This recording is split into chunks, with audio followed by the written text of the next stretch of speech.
right, so continuing on with our discussion of special and general relativity, let's talk about what happened next after Galileo. So we're going to skip a couple hundred years of physics. We're just going to skip it. And we're going to talk about this guy right here, James Clerk Maxwell. So he was a Scottish physicist. He provided a mathematical theory that showed a close relationship between all electric and magnetic phenomena. And his equations predict the existence of electromagnetic waves that then propagate through space. So hopefully this got covered in an earlier physics class. But to remind you, I'm going to use a handy dandy little t-shirt to show you Maxwell's equations. You can get t-shirts like this. Zazzle.com is my little source, but there you have it. And so we're going to solve this system of equations for empty space, where Q is equal to 0, there's no charge, and there's no current. And then you can take those last two equations and you can solve them to show that the speed at which electromagnetic waves travel is in fact the speed of light. That c, our speed of light, is equal to 1 over the square root of mu naught epsilon naught, which are two fundamental constants from electricity and magnetism. And this result actually led Maxwell to predict that light waves were a form of electromagnetic radiation. Now this guy, Heinrich Hertz, he was a German physicist, he was an experimentalist, and he verified Maxwell's theories. He was the first to generate and detect electromagnetic waves in a laboratory setting, and the most important discoveries that he made were in the year 1887. And he also demonstrated other wave aspects of light. Now, this led to the idea of the luminiferous ether, which just rolls off the tongue. It's a beautiful set of words. The idea here is that the propagation of waves in a true vacuum, that would imply the existence of electric fields without associated electric charge. In other words, electric fields could be something independent of their charge. They could just be there in a vacuum, in empty space. Now, at that time, electromagnetic induction of electric fields couldn't be demonstrated in a vacuum because all methods of detecting electric fields required electrically charged matter at that time. Okay, so it was just sort of an experimental problem, a technical problem to overcome. Maxwell's equations required that all electromagnetic waves in a vacuum propagated at a fixed speed, the speed of light, c, 3 times 10 to the 8th meters per second. As this can only occur in one reference frame in Newtonian physics, which we'll talk more about. But remember that if you're in a moving frame, right, and you're traveling along at, say, half the speed of light, then according to Galilean relativity, it would look like the speed of light would be half of its speed, right? So that kind of threw it up in the air, but Maxwell's equation said no, c is equal to 1 over the square root of mu naught epsilon naught. That's a very definite number. That's not going to depend upon your reference frame, okay? So since c would only be c in one reference frame, and since it was proved that light was an electromagnetic wave, and to that date, all other waves that they had observed needed a medium in which to propagate. So it was assumed that light, since it was a wave, needed a medium to propagate to. And that this medium, which they called the luminiferous ether, had to exist. And since that was the reference frame, that made it the ultimate reference frame. And all other reference frames had to be referenced to that one. Okay? So, there you have it. We ended up with the luminiferous ether, this idea that there was an absolute reference frame, that reference frame was a reference frame at which the speed of light was 3 times 10 to the 8th meters per second. Okay, well, to test this hypothesis, we enter Albert Michelson. Albert Michelson designed an experiment to detect the effects of the ether. The idea for testing the ether was that since it was known that the Earth was moving through space at high speeds, he thought it might be possible to measure the drag of the Earth through the ether. So here's some pictures of Michelson. I always like to show pictures of scientists as young folks too. When I turn 80, please don't remember that I only looked like that. You know, look back at pictures of me as a young person as well, right? Now, you might have heard of the Michelson and Morley experiment. So Edward Morley was intrigued by Michelson's first experiments, and he helped him to design a more sensitive interferometer. And then they published their work, which they did together with this sensitive interferometer, in 1887. And it was a null result, so it probably wouldn't get published today. Null results have a hard time getting published. Just kidding, but not really. So let me explain what the idea, the physics, the concept behind Michelson-Morley's result means, and then what the implications of a null result are. So let's assume that we're on Earth, and we're traveling through space with some velocity v. Well, what that would mean is that basically we were moving with respect to this luminiferous ether, which should be stationary with respect to our movement, right? Because it's the ultimate reference frame, and there it is sitting there stationary, and we're moving through the ether. What this would mean is that there's a drag on us. We should be able to feel an ether wind, just like this young man here sitting in a convertible can feel the effects of the wind blowing his hair around and can feel the push of the wind on his arms. If the Earth is truly moving through this medium, then there should be some sort of drag on the Earth as it moves through the medium. That was the idea that Michelson came up with, and Morley later helped him out with this interferometer. So c is the speed of light relative to this stationary ether. So what that would mean is that if we were traveling downwind here, if you can look at this little cartoon over here, if we were traveling downwind, then it would be c plus v that we would measure for the speed of our motion. We should feel an increase, right? And then if we're moving upwind, then the velocity of the Earth should be anti-parallel to that, and we should measure a reduced speed for the speed of light, c minus v. That's an upwind. And then, of course, there would be results for a crosswind, too, where the speed would be measured at some perpendicular to our motion through the ether. Okay? So if we're moving through the ether at a speed v, which would be the speed of the Earth as it moves through space, then we should be able to measure these different conditions depending on, you know, what direction the light is traveling with respect to the direction that we're moving through the ether. So if we're moving through the ether this way, right, and the light that we're measuring moves that way, then we should get that a crosswind sort of condition. Whereas if the light is moving this way and we're moving through the ether this way, then we should see something else. Okay? So that was the idea behind Michelson and Morley's experiment.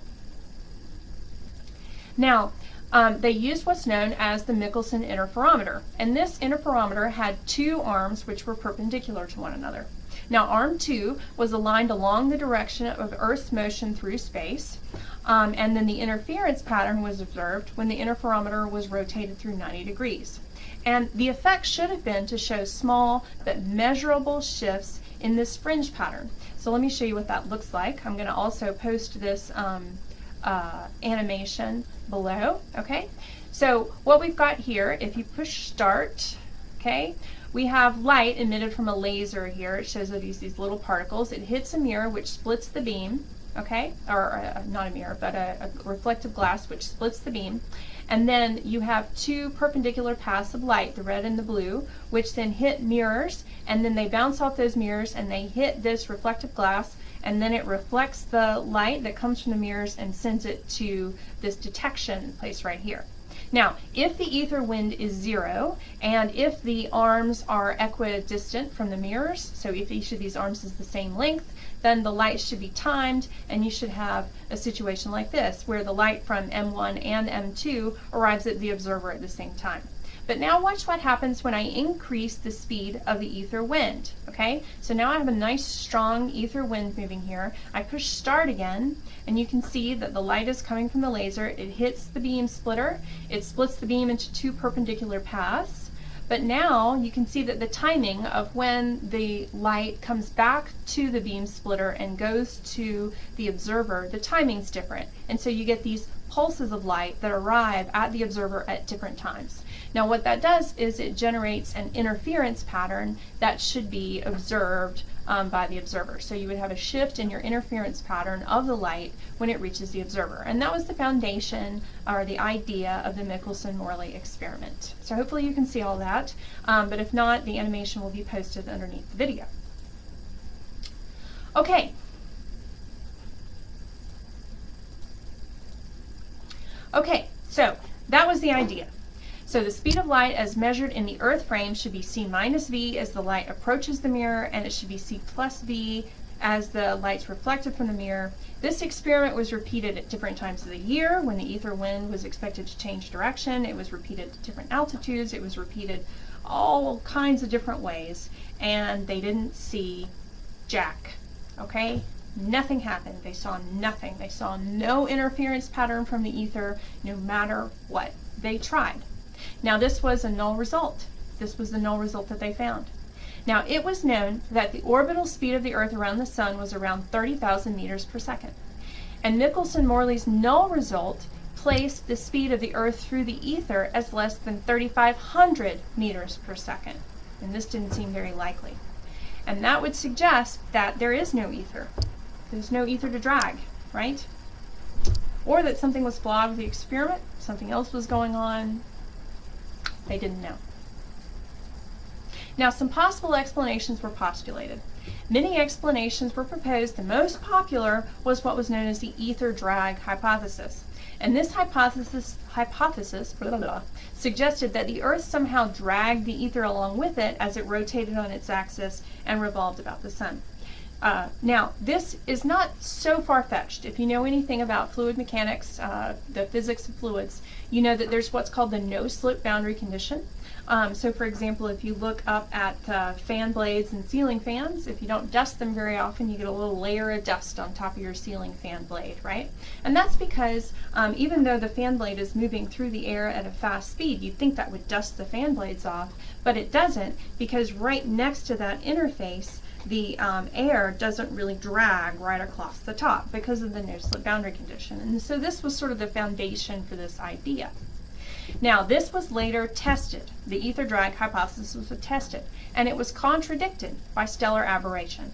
And this is when telescopes, they have to be tilted to observe starlight due to the Earth's motion. And if the ether was dragged along, then this tilting wouldn't exist. So they said, no, it can't be ether drag because we have stellar aberration. Now, there was another hypothesis, and this was proposed independently by Lorentz and FitzGerald, and it was suggested that the length L1 in the direction of motion was actually contracted. And it was contracted by this factor, the square root of 1 minus u squared over c squared. Remember, u is the speed of our medium and c is the speed of light. And what this would do is it would make the path lengths equal, and that would account for the zero phase shift. This was an ad hoc assumption, though, that couldn't be experimentally tested. Now, this idea that the ether didn't exist was really slow to gain acceptance. In 1892, Lorentz developed a model in which the ether is completely motionless and the speed of light in the ether is constant in all directions. And then, in order to calculate the optics of moving bodies, Lorentz introduced the following quantities to transform from the ether system into a moving system. Okay? And these became known as the Lorentz contraction equations. Here, your moving frame x prime, the coordinate in the moving frame x prime, would be equal to this factor called gamma times x minus ut, where x is the coordinate in the stationary frame, the spatial coordinate in the stationary frame, t is the time coordinate in the stationary frame, and u is the speed of the medium, of the moving frame, okay? Now, this would also mean that time would have to be contracted. T prime would now be the time as measured in the moving frame, and that would be equal to gamma times t minus ux over c squared. And gamma, the gamma factor that I talked about, that's equal to 1 over the square root of 1 minus u squared over c squared. That was the contraction mentioned in an earlier slide.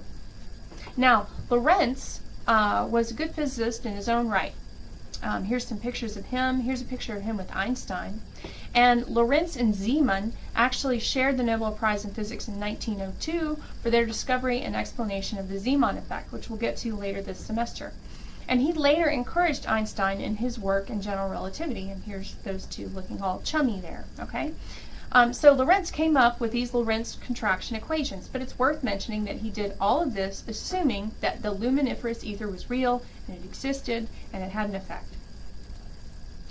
So the Lorentz transformation equations, let me explain what they are. We're going to get more in depth into them later in the chapter. But just for a second, let me go through them. Let's assume that there's points P and Q, and there are events at those points, and they're reported by two observers. And one observer is at rest in the stationary frame S, and the other observer is in a frame S prime, a moving frame that's moving along the x-axis to the right with some speed u. Okay? Now, the observer in the stationary frame S reports the event with space-time coordinates of x, y, z, and t. and the observer in the moving frame S prime reports that same event with spacetime coordinates x prime, y prime, z prime, and t prime. Now, a Galilean transformation would predict that the length would be delta x, and it would be the same in between these two frames, right? So if you looked at the distance, delta x, between event P and event Q, let me go back to this slide right here, okay? If you look at event P and event Q, in Galilean transformation coordinates, the delta x and the delta x prime should be the same, right? In other words, this frame is moving along at a constant velocity, but that shouldn't make any difference about the distance measured between 2 points in the two frames. They should agree on the distance in between those two events, okay? Both the stationary and moving frame should agree and say that it's the same distance.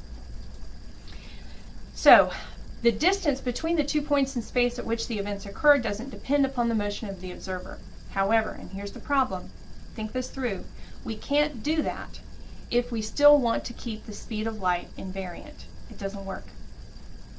Why not? Well, say that light travels a distance d in a time t in one frame, and that's our delta x, okay? Now, in the other frame, measured from the other frame, we would say that the light travels a distance d prime in a time t prime in that frame.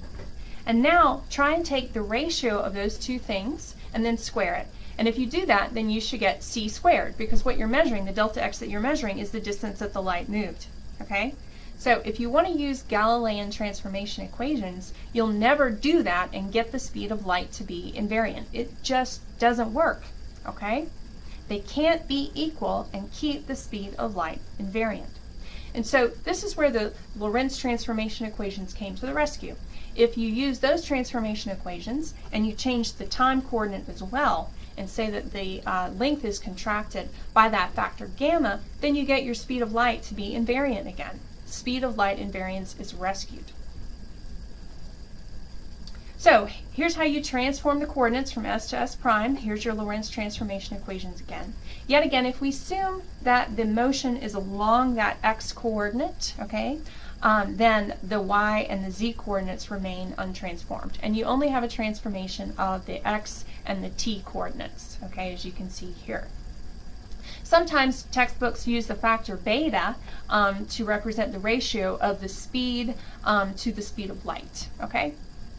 So to transform coordinates one way, we use those equations. I introduced them a second ago. If you want to go back and transform from the moving coordinate to the stationary coordinate, you just do the reverse transformation, and those equations are given here. So this slide is mainly just to show you that you can do the transformation two ways. Now, the Lorentz transformations can be written in a form suitable for describing pairs of events. So instead of just giving the coordinate x or x prime, you can do a delta x prime and a delta x, and those equations are given here, okay? Now, in these equations, the observer measures delta x prime is equal to delta x prime 2 minus delta x prime 1. So that would be, for example, for events P and Q. And then delta t prime would be the time between the two events as measured in the reference frames, delta t 2 prime minus delta t 1 prime. And also, if you have an observer in the stationary frame, then delta x would be x2 minus x1, and delta t would be t2 minus t1, okay? The y and z coordinates are unaffected. And it's really worth noting that Lorentz derived these equations, which were later proved to be very true and verified by Einstein, but he derived these equations thinking that the luminiferous ether was real. Einstein and his accomplishments, which we'll get to in the next lecture, re-derived these equations in the absence of a luminiferous ether. And this was a real triumph because it agreed with Michelson and Morley's prediction, their null result, that the ether wasn't a real thing.